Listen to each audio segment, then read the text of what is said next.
नमस्कार विद्यार्थी मित्रांनो, स्मार्ट अभ्यास या यूट्यूब चॅनलवर आपले मनापासून स्वागत आहे. आज दिनांक 30 नोव्हेंबरच्या ज्या महत्त्वपूर्ण चालू घडामोडी असणार आहेत त्याचा अभ्यास या व्हिडिओच्या माध्यमातून आपण करणार आहोत. तत्पूर्वी आपण जर चॅनलवर नवीन असाल तर चॅनलला सबस्क्राईब करून घ्यायचं आहे. व्हिडिओ जर आवडला तर व्हिडिओला लाईक करायचा आहे. तसेच हा व्हिडिओ आपल्या विद्यार्थी मित्रांना नक्की शेअर करा, जेणेकरून याचा फायदा आपल्या मित्रांना सुद्धा होईल. चला मग सुरुवात करूया आजच्या चालू घडामोडींना.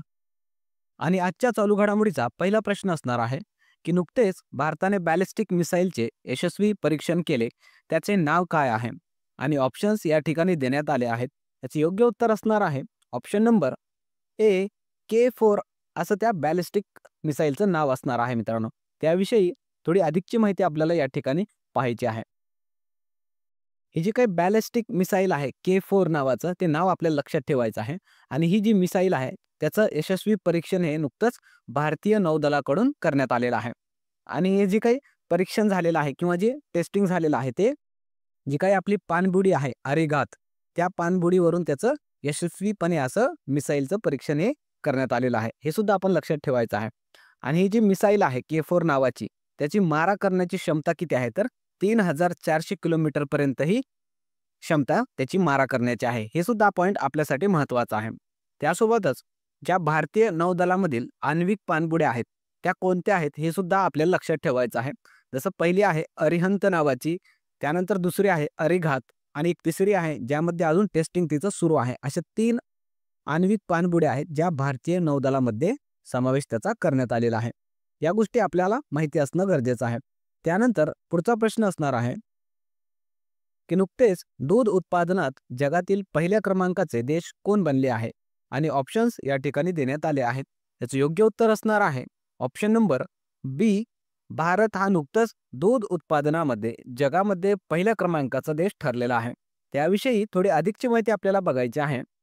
नुकतेच जे प्रकाशित रिपोर्ट आहे त्या रिपोर्टनुसार 2023-2024 या वर्षामध्ये भारताचे दूध उत्पादन झालेलं आहे 239.9 मिलियन टन. एवढ्या मोठ्या प्रमाणामध्ये आपल्या देशामध्ये दुधाचं उत्पादन हे घेण्यात आलेलं आहे.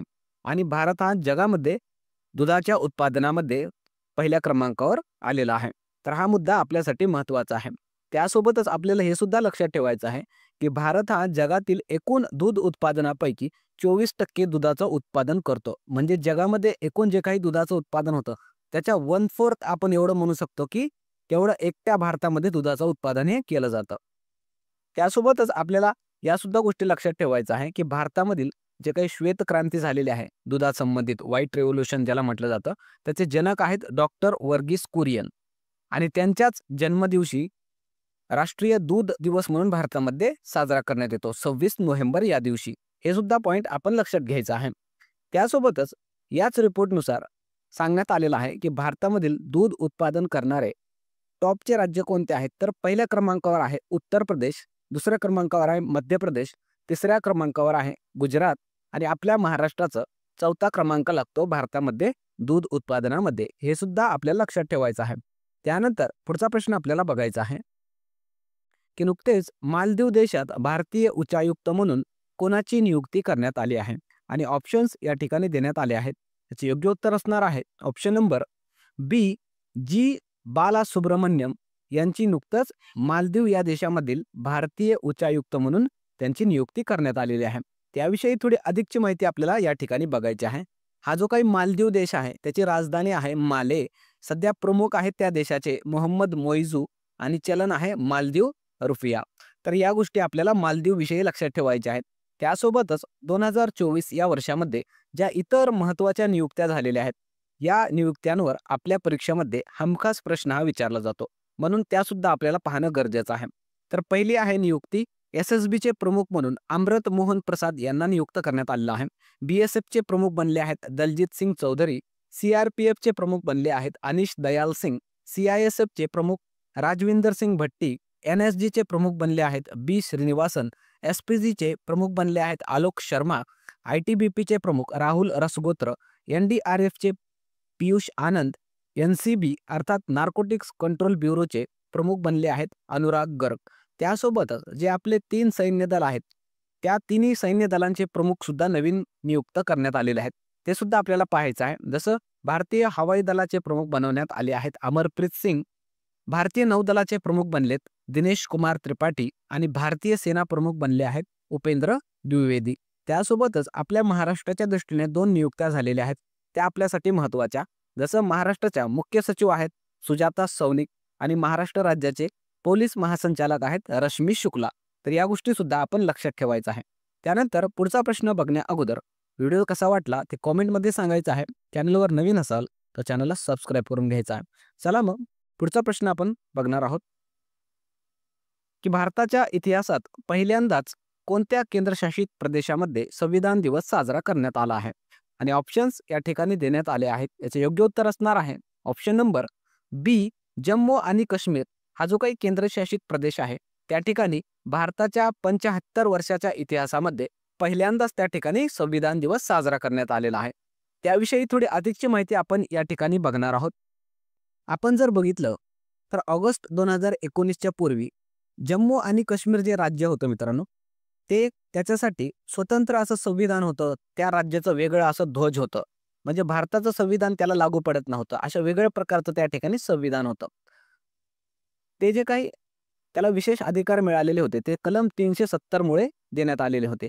पण आपल्या केंद्र सरकारने ऑगस्ट 2019 मध्ये जो कलम 370 होतं ते हटवलं, त्याला रद्द करण्यात आलं आणि त्यानंतर सर्व देशामध्ये एकच संविधान लागू करण्यात आलेलं आहे.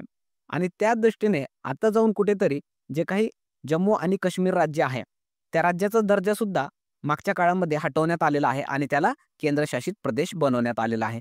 आणि आता जाऊन 26 नोव्हेंबरला जो आपण संविधान दिन साजरा केलेला आहे एवढ्या दिवसानंतर त्या ठिकाणी पहिला संविधान दिवस आपल्या देशाचा साजरा करण्यात आलेला आहे. तर हा प्रश्न आपल्या परीक्षेमध्ये विचारला जाऊ शकतो.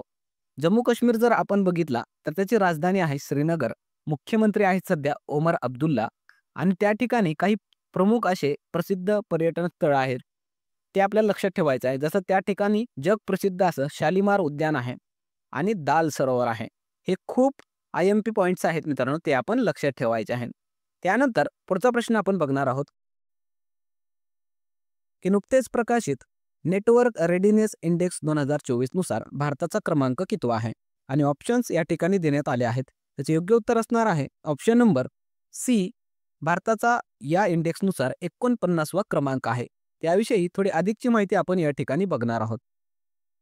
हा जो काही नेटवर्क रेडिनेस इंडेक्स आलेला आहे 2024चा त्यामध्ये भारताचा क्रमांक आपण लक्षात ठेवायचा आहे. 49वा क्रमांक आहे.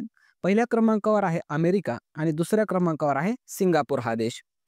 आता ही जी काही इंडेक्स आहे ते कशाच्या आधारावर ठरवलं जातं तर देशातील जे काही नागरिक आहेत त्या नागरिकांची इन्फॉर्मेशन आणि कम्युनिकेशन टेक्नॉलॉजीचा वापर ते कशा प्रकारे करतात आणि त्या देशामध्ये त्या टेक्नॉलॉजीचा वाढ ही कशी आहे त्यावरून ही क्रमवारी ठरवली जात असते. आपल्याला फक्त आपल्या देशाचा क्रमांक लक्षात ठेवायचा आहे. 49वा क्रमांक आहे आपल्या देशाचा भारताचा. त्यासोबतच जे इतर इंडेक्स आहेत ते सुद्धा आपल्यासाठी महत्त्वाचे आहे. ते आपल्या परीक्षेमध्ये विचारले जातात. जसं वर्ल्ड इनोव्हेशन इंडेक्स आलेला आहे त्यामध्ये भारताचा क्रमांक आहे 39वा. वर्ल्ड टॅलेंट इंडेक्स आलेला आहे त्यामध्ये भारताचा क्रमांक आहे 58वा. एशिया पॉवर इंडेक्स आहे त्यामध्ये भारताचा क्रमांक 3रा आहे. पहिल्या क्रमांकावर अमेरिका आहे, दुसऱ्या क्रमांकावर चायना आहे आणि भारताचा क्रमांक हा 3रा आहे. हा पॉईंट आपल्यासाठी महत्त्वाचा आहे. त्यानंतर आहे ग्लोबल हंगर इंडेक्स त्यानुसार भारताचा क्रमांक 105वा आहे. वर्ल्ड हॅपीनेस इंडेक्सनुसार भारताचा क्रमांक 126वा. जेंडर इनइक्वॅलिटी इंडेक्स आहे त्यानुसार 129वा क्रमांक आहे. करप्शन इंडेक्स अर्थात भ्रष्टाचार विषयक जे इंडेक्स आहे त्यामध्ये भारताचा क्रमांक आहे 93वा. आणि मल्टी डायमेन्शनल पॉवर्टी इंडेक्सनुसार भारत जगामध्ये अतिशय वाईट अवस्थेमध्ये आहे मित्रांनो आणि यामध्ये भारत हा पहिल्या क्रमांकावर आलेला आहे. एवढ्या अतिशय म्हणजे मल्टी डायमेन्शनल जे काही पॉवर्टी इंडेक्स असतं त्यानुसार हे पॉईंट आपल्यासाठी महत्त्वाचं आहे. ते आपल्याला विचारलं जाऊ शकतं. त्यानंतर पुढचा प्रश्न आपल्याला बघायचा आहे की भारतीय आंतरराष्ट्रीय विज्ञान महोत्सव 2024चे आयोजन कुठे करण्यात आले होते. आणि ऑप्शन्स या ठिकाणी देण्यात आले आहेत. याचे योग्य उत्तर असणार आहे ऑप्शन नंबर बी. IIT गुवाहाटी या ठिकाणी या विज्ञान महोत्सवाचं आयोजन हे करण्यात आलेलं होतं. त्याविषयी थोडी अधिकची माहिती आपण बघणार आहोत. हे जे भारतीय आंतरराष्ट्रीय विज्ञान महोत्सव आहे त्याचं आयोजन आसाम राज्यातील IIT गुवाहाटी या ठिकाणी करण्यात आलेला आहे. कालावधी होता 30 नोव्हेंबर ते 3 डिसेंबर आणि हे 10व्या क्रमांकाचा महोत्सव होतं. पहिल्यांदा हा महोत्सव महत्वाचा यासाठी आहे कारण पहिल्यांदाच हा जो काही महोत्सव आहे मित्रांनो, ते पूर्वोत्तर जे राज्य आहेत त्या ठिकाणी होत आहे. म्हणून त्यासाठी हा पॉइंट आपल्यासाठी महत्वाचा आहे, ते लक्षात ठेवायचं आहे. आणि याची सुरुवात झालेली आहे 2015 या वर्षापासून. हा देशातील सर्वात मोठा आंतरराष्ट्रीय विज्ञान महोत्सव आहे. त्यासोबतच आपल्याला काही पॉइंट्स लक्षात ठेवायचे आहेत, जे आपल्यासाठी महत्त्वाचे आहेत. जसं भारताच्या बाहेर पहिला कॅम्पस सुरू करणारा आय-आय-टी कोणता आहे जर विचारलं, तर ते आहे आय-आय-टी मद्रास, ज्याने नुकतंच टांझानिया या देशामध्ये त्याचं कॅम्पस सुरू केलेलं आहे. त्यानंतर आहे आय-आय-टी दिल्ली, त्याने सुद्धा अबुधाबी या ठिकाणी त्याचं कॅम्पस सुरू केलेलं आहे. आणि आय-आय-टी खरगपूर विषयी लक्षात ठेवायचं आहे. त्या आय-आय-टी खरगपूरनं नुकतंच जे सुंदर पिचाई आहेत, Googleचे CEO, त्यांना डॉक्टर ऑफ सायन्सची उपाधी देण्यात आलेली आहे त्या आय-आय-टी खरगपूरकडून. तर या गोष्टी आपल्यासाठी महत्त्वाच्या आहेत, त्या पण लक्षात ठेवायच्या आहेत.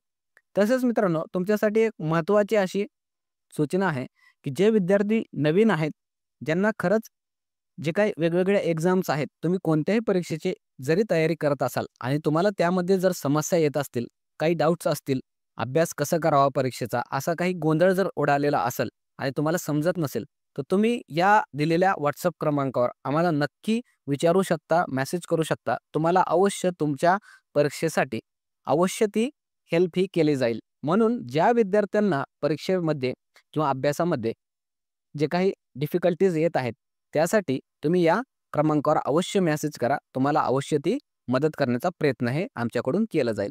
चला मग पुढचा प्रश्न आपण बघणार आहोत. इंटरनॅशनल टुरिझम मार्टचे आयोजन कुठे करण्यात आले आहे? आणि ऑप्शन्स या ठिकाणी देण्यात आले आहेत. त्याचं योग्य उत्तर असणार आहे ऑप्शन नंबर डी, आसाम या राज्यामध्ये इंटरनॅशनल टुरिझम मार्टचं नुकतंच आयोजन करण्यात आलेलं होतं. त्याविषयी थोडी अधिकची माहिती आपण बघणार आहोत. हे जे काही आंतरराष्ट्रीय पर्यटन मार्ट आहे, त्याचा क्रमांक लक्षात ठेवायचा आहे. 12व्या क्रमांकाचा हे आंतरराष्ट्रीय पर्यटन मार्ट भरवण्यात आलेला आहे. त्याचा कालावधी होता 26 ते 29 नोव्हेंबर आणि याचे आयोजन हे जे काही दरवर्षी होतं ते पूर्वोत्तर जे 8 राज्य आहेत, ज्याला आपण आसाम, मणिपूर, त्रिपुरा, अरुणाचल प्रदेश या राज्यांमध्ये हे होत असतं, त्या पूर्वोत्तरकडच्या 8 राज्यांमध्ये. हे लक्षात ठेवायचं आहे. याचं आयोजन कोणी केलं होतं, तर केंद्रीय पर्यटन मंत्रालयाकडून आयोजन झालेलं आहे. आणि केंद्रीय पर्यटन मंत्री कोण आहेत सध्या, तर गजेंद्र सिंग शेखावत. हे सुद्धा आपल्यासाठी महत्त्वाचं आहे, पॉईंट लक्षात ठेवायचा आहे. याचा उद्देश काय आहे करण्यामागे, तर पूर्वोत्तर राज्यांमध्ये पर्यटन वाढीला प्रोत्साहन मिळावं म्हणून याचं आयोजन हे दरवर्षी त्या राज्यांमध्ये करण्यात येतं. हे आपल्याला लक्षात ठेवायचं आहे. त्यासोबतच आसाम राज्याचा उल्लेख या ठिकाणी आलेला आहे. तर आपल्याला लक्षात ठेवायचं आहे, राजधानी आहे दिसपूर, मुख्यमंत्री आहेत हिमंता बिस्वा शर्मा. त्यासोबतच या राज्याविषयी आपल्याला 2 पॉइंट्स लक्षात ठेवायचे आहेत, की त्या ठिकाणी जग प्रसिद्ध असा काझीरंगा राष्ट्रीय उद्यान आहे आसाम या राज्यामध्ये, जे की एक शिंगी गेंड्यांसाठी प्रसिद्ध आहे. आणि तोच राष्ट्रीय उद्यान युनेस्कोची जी जागतिक वारसा स्थळ यादी आहे, त्यामध्ये सुद्धा त्याचा समावेश आहे. हा पॉईंट सुद्धा आपल्यासाठी महत्त्वाचा आहे, ते आपल्या परीक्षांमध्ये विचारलं जातं. त्यानंतरचा प्रश्न आपण बघणार आहोत, की नुकतेच अब्दुल्ला निगमोविच अरिपो कोणत्या देशाचे नवीन पंतप्रधान बनले आहेत? आणि ऑप्शन्स या ठिकाणी देण्यात आले आहेत. याचे योग्य उत्तर असणार आहे ऑप्शन नंबर डी, उझबेकिस्तानचे हे नवीन पंतप्रधान बनलेले आहेत. त्याविषयी थोडी अधिकची माहिती आपण बघणार आहोत. हा जो काही उझबेकिस्तान देश आहे, त्याची राजधानी आहे ताशकंद, चलन आहे उझबेकिस्तानी सोम. त्यानंतर जे इतर राष्ट्रांचे प्रमुख आहेत, जे की 2024 मध्ये नवीन बनलेले आहेत, ते सुद्धा आपल्याला माहिती असणं गरजेचं आहे. जसं श्रीलंकेचे पंतप्रधान बनले आहेत हरिनी अमरसूरिया, श्रीलंकेचे राष्ट्रपती बनले आहेत अनुरा कुमारा दिसानायके, फ्रान्सचे नवीन पंतप्रधान मिशेल बर्नियर, थायलंडचे पंतप्रधान पेटागटर्न शिनावात्रा, ज्या की महिला आहेत. हा पॉईंट स्टार करून ठेवा. त्यानंतर इराणचे राष्ट्रपती आहेत मसूद पेजेशकियान, ब्रिटनचे नवीन पंतप्रधान बनले आहेत कीर स्टारमर, बांगलादेशचे PM बनले आहेत मोहम्मद युनूस आणि दक्षिण आफ्रिकेचे राष्ट्रपती बनले आहेत सिरिल रामाफोसा. हे काही महत्त्वाचे राष्ट्रांचे प्रमुख आहेत, ज्यावर आपल्याला परीक्षेमध्ये प्रश्न हा विचारला जाऊ शकतो. त्यानंतर कालच्या ज्या काही महत्त्वाच्या चालू घडामोडी होत्या, त्याचा एकदा आपण क्विक रिव्हिजन या ठिकाणी करणार आहोत. तर कालचा पहिला प्रश्न आपण घेतला होता, की भारतीय तटरक्षक बलचे सारेक सैन्य अभ्यास कुठे पार पडले? आणि याचं उत्तर होतं ऑप्शन नंबर सी, कोची या ठिकाणी हे सारेक्स नावाचा सैन्य अभ्यास पार पडलेला आहे. त्यानंतरचा प्रश्न आपण घेतला होता, की भारतातील पहिले ग्रीन हायड्रोजन इंधन स्टेशन कुठे सुरू करण्यात आले? आणि याचं उत्तर होतं ऑप्शन नंबर डी, लेह या ठिकाणी हे भारतातलं पहिलं ग्रीन हायड्रोजन इंधन स्टेशन सुरू करण्यात आलेलं आहे. याविषयी कालच्या व्हिडिओमध्ये आपण डिटेलमध्ये अभ्यास केलेला आहे. त्यानंतरचा प्रश्न होता की नुकतेच बालविवाह मुक्त भारत मोहीम सुरू करण्यात आली. त्याचे लक्ष्य वर्ष कोणते ठेवण्यात आले आहे? आणि याचं उत्तर होतं ऑप्शन नंबर सी 2029. त्यानंतरचा प्रश्न आपण घेतला होता की नुकतेच कोणत्या देशात 16व्या वर्षाखालील लहान मुलांना सोशल मीडिया वापरावर बंदी घालण्यात आली आहे? आणि याचं उत्तर होतं ऑप्शन नंबर ए ऑस्ट्रेलिया या देशामध्ये अशा प्रकारची सोशल मीडिया वापरावर बंदी घालण्यात आलेली आहे. त्यानंतरचा प्रश्न घेतला होता की नुकतेच टीचर ॲपचे कोणी लॉन्च केले? तर ऑप्शन्स या ठिकाणी देण्यात आले होते. याचं योग्य उत्तर होतं option number C Dharmendra Pradhan यांनी हे टीचर ॲपचं लॉन्च केलेलं आहे. त्यानंतर नुकतेच T20 क्रिकेटमध्ये सलग 3 शतक करणारा जगातील पहिला खेळाडू कोण बनला आहे? आणि याचं उत्तर होतं ऑप्शन नंबर बी तिलक वर्मा. याविषयी आपण कालच्या व्हिडिओमध्ये डिटेलमध्ये अभ्यास केलेलाच आहे. त्यानंतरचा प्रश्न आपण घेतला होता की नॅशनल मिल्क डे कधी साजरा करण्यात आला? आणि याचं उत्तर होतं ऑप्शन नंबर ए 26 नोव्हेंबर. त्यानंतर आपण काल होमवर्क क्वेश्चन दिलेला होता. तो होमवर्क क्वेश्चन असा होता की नुकतेच दादासाहेब फाळके पुरस्कार कोणाला जाहीर झाला? आणि ऑप्शन्स आपण दिले होते. याचं उत्तर हे अतिशय उत्तमरित्या सर्व विद्यार्थी मित्रांनी कॉमेंटमध्ये दिलेलं आहे आणि खूप चांगल्या प्रकारे तुम्ही या प्रश्नांना प्रतिसाद देत आहात. यामधून खरंच तुम्ही किती चांगल्या प्रकारे या आपल्या चालू घडामोडींचा अभ्यास करत आहात हे दिसून येत आहे. म्हणून सर्व विद्यार्थी मित्रांनी अशाच प्रकारे हे जे काही महत्त्वाचे चालू घडामोडी आहेत त्या होमवर्क क्वेश्चनचा उत्तर देण्याचा प्रयत्न हे करायचा आहे. ज्यांना उत्तर माहिती नाही त्यांच्यासाठी उत्तर आपण सांगणार आहोत. त्याचं उत्तर असणार आहे option number A Mithun Chakraborty यांना हा दादासाहेब फाळके पुरस्कार देण्यात आलेला आहे. त्यानंतर आजचा प्रश्न असणार आहे की 2024 सालचा लता मंगेशकर पुरस्कार कोणाला देण्यात आला आहे? आणि ऑप्शन्स या ठिकाणी आपण दिले आहे. याचं उत्तर हे सर्व विद्यार्थ्यांनी कॉमेंटमध्ये द्यायचं आहे. अतिशय सोपा प्रश्न आहे आणि सर्व विद्यार्थ्यांना उत्तर हे येणार आहे याची मला खात्री आहे. चला मग बघूया किती विद्यार्थी या प्रश्नाचं उत्तर हे कॉमेंट बॉक्समध्ये देतात. थांबूया मग. व्हिडिओ जर आवडला तर व्हिडिओला लाईक करायचा आहे. चॅनलवर नवीन असाल तर चॅनलला सबस्क्राईब करून घ्यायचं आहे. तसेच आपलं टेलिग्राम चॅनल आहे स्मार्ट अभ्यास 555. त्या ठिकाणी जाऊन तुम्ही जॉईन करून घ्यायचं आहे. कारण त्या ठिकाणी आपण लेक्चरच्या मोफत नोट्स किंवा इतर स्टडी मटेरियल हे टाकत असतो. म्हणून त्या ठिकाणी जाऊन तुम्ही टेलिग्रामला जॉईन करायचं आहे. तसेच मित्रांनो आत्ताच मी मागं व्हिडिओमध्ये सांगितल्याप्रमाणे ज्या विद्यार्थ्यांना खरोखर अडचणी येत आहेत आणि काय करावे कळत नाही परीक्षेसाठी तर त्यांनी नक्कीच ह्या दिलेल्या क्रमांकावर संपर्क साधायचा आहे, मेसेज करायचा आहे. त्याद्वारे होईल तेवढी तुमची मदत करण्याचा प्रयत्न हे आमच्याकडून केले जाणार आहे. मग ज्यांना अडचणी येत आहेत अभ्यास करण्यामध्ये त्यांनी अवश्य या क्रमांकावर मेसेज करायचा आहे. चला मग थांबूया या ठिकाणी. पुन्हा भेटूया एका नवीन व्हिडिओसह. तोपर्यंत धन्यवाद.